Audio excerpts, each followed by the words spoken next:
जय जय श्री राधा नवनीत प्रियालाल।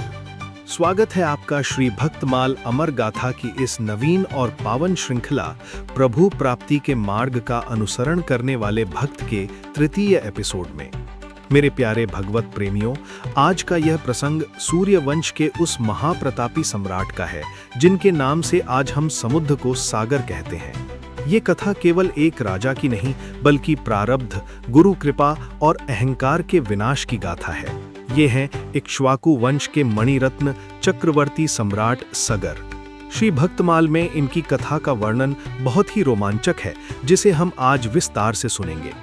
प्राचीन काल की बात है, इक्ष्वाकु वंश में राजा हरिश्चंद्र नाम के चक्रवर्ती सम्राट थे। उनके पुत्र का नाम रोहित था और इसी वंश में आगे चलकर राजा बाहुक हुए। राजा बाहुक बड़े धर्मात्मा थे, लेकिन तालजंग, यवन, शक, है और बर्बर जाति के शत्रुओं ने उनसे उनका राज्य छीन लिया। अपना सब कुछ खोकर राजा बाहुक को अपनी पत्नियों के साथ वन में जाना पड़ा, जहां बुढ़ापे और दुख के कारण उनकी मृत्यु हो गई। उस समय उनकी एक रानी गर्भवती थी।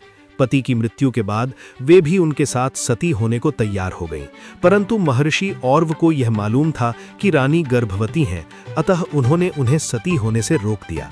रानी तो रुक गईं, लेकिन जब राजा की दूसरी पत्नियों को यह बात मालूम हुई कि ये रानी गर्भवती है और भविष्य में इसका पुत्र राजा बन सकता है, तो उनसे यह सहन नहीं हुआ और उन्होंने ईर्ष्यावश उस रानी को भोजन में विष यानी गर मिलाकर दे दिया। परंतु ईश्वर की कृपा से गर्भ पर उस विष का कोई बुरा प्रभाव नहीं हुआ और विष सहित ही बालक का जन्म हुआ। अतः वो बालक सगर यानी विष के साथ जन्मा नाम से प्रसिद्ध हुआ। सगर चक्रवर्ती सम्राट थे। सगर के पिता महाराज बाहुक का राज्य तालजंग, यवन, शक, है और बर्बर जाति के लोगों ने छीन लिया था। सगर ने अपने गुरुदेव औरव से संपूर्ण धनुर्वेद का ज्ञान प्राप्त कर इन जातियों पर आक्रमण कर दिया और उन्हें बुरी तरह पराजित कर दिया। सगर क्रोध में भरकर उन शत्रुओं का वध करना चाहते थे, परंतु अपने गुरुदेव औरव की आज्ञा मानकर उन्होंने उन सब का वध नहीं किया, बल्कि उन्हें विरूप अर्थात कुरूप या अपमानित बना दिया। किसी का सिर मुंडा दिया तो किसी के बाल बिखेर दिए। इसके बाद राजा सगर ने औरव ऋषि के उपदेशानुसार अश्वमेध यज्ञ के द्वारा भगवान की आराधना की। उनके यज्ञ में जो घोड़ा छोड़ा गया उसे देवराज इंद्र ने चुरा लिया।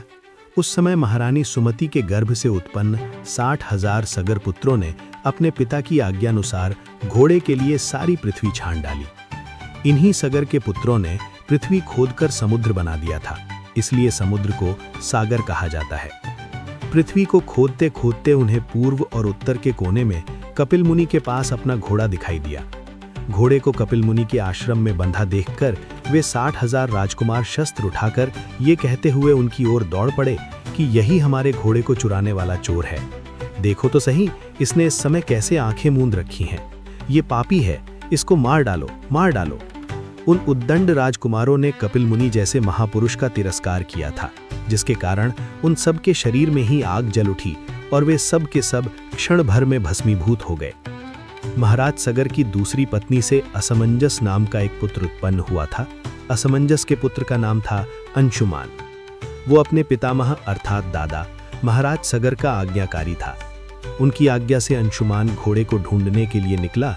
वो भी उसे ढूंढते ढूंढते कपिल मुनि के आश्रम पर पहुंचा। वहां उसे अपने चाचाओं के शरीर की भस्म, यज्ञीय अश्व और भगवान कपिल मुनि के दर्शन हुए। अंशुमान ने उनके चरणों में प्रणाम किया और एकाग्र मन से उनकी स्तुति की। अंशुमान की विनम्रता और साधु भाव से भगवान कपिल बहुत प्रसन्न हुए और बोले, वत्स अंशुमान, ये घोड़ा तुम्हारे पितामह का यज्ञ पशु है, इसे तुम ले जाओ। कपिल मुनि ने आगे कहा, तुम्हारे भस्मीभूत हुए चाचाओं का उद्धार केवल गंगा जल से होगा और कोई उपाय नहीं है। अंशुमान ने बड़ी नम्रता से उन्हें प्रसन्न किया और उनकी परिक्रमा करके वे घोड़े को ले आए। राजा सगर ने उस यज्ञ पशु द्वारा यज्ञ की शेष क्रिया पूरी की और अंशुमान को राज्यभार सौंप स्वयं विषयों से निष्प्रिय और बंधन मुक्त हो गए। उन्होंने महर्षि औरव के बतलाए मार्ग से परम पद की प्राप्ति की। कल हम इस श्रृंखला के चौथे एपिसोड में प्रवेश करेंगे और दर्शन करेंगे उस परम तपस्वी राजा के जिनकी जिद के आगे स्वर्ग की नदी गंगा को भी झुकना पड़ा। अंशुमान और उनके पुत्र दिलीप दोनों तपस्या करते करते मर गए, पर गंगा को नहीं ला सके। तब जन्म हुआ भगीरथ का।